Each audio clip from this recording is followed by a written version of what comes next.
Hello mga tita! Welcome back sa aking vlog. Today, samahan nyo kami sa pan. Si Papang naman, ready na ihagis ang lambat para manghuli tayo ng hito at tilapia. Simple day, pero siguradong puno ng saya at sarap. Ayan na si Mamang, routine na niya yan araw-araw. Pinapakain niya yung mga isda bago kami manghuli.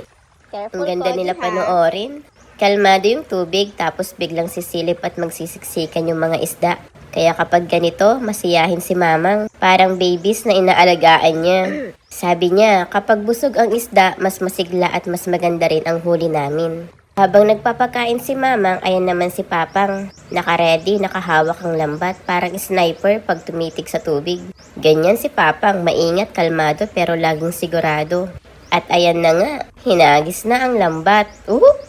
Sabay naming sinundan hanggang dulo ng pan para tingnan ang huli. Pagdating sa dulo, hinila na ni Papang yung lambat. At grabe guys, ang dami niyang nahuli. Malalaking hito, ang lalaki, ang kukulit pa. At may sumama pang tilapia. Sobrang saya, parang instant blessing. Ramdam mo talaga yung effort ni Papang. Bawat hila, bawat sigaw ng uy, ang laki oh, priceless. Pagkatapos naming masiyahan sa huli, nilinis agad ni Papang yung mga isda. Sanay na sanay, isang hiwa, isang linis, tapos ready na pang uulam. Habang nililinis niya, ramdam mo yung dedication, hindi lang basta huli, kundi pagkain para sa pamilya. At syempre, best part, inihaw na hito at tilapia para sa tanghalian. Amoy pa lang, gutom na lahat, yung usok, yung tunog na nagpipritong balat, tapos yung fresh na hito diretso mula sa pan. Iba talaga pag sariling huli, sariling linis, sariling ihaw.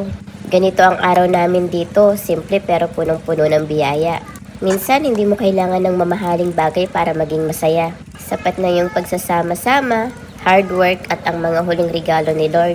Kung nag-enjoy kayo sa vlog na to, don't forget to share, like, and subscribe. See you on the next Provincial Life vlog. God bless!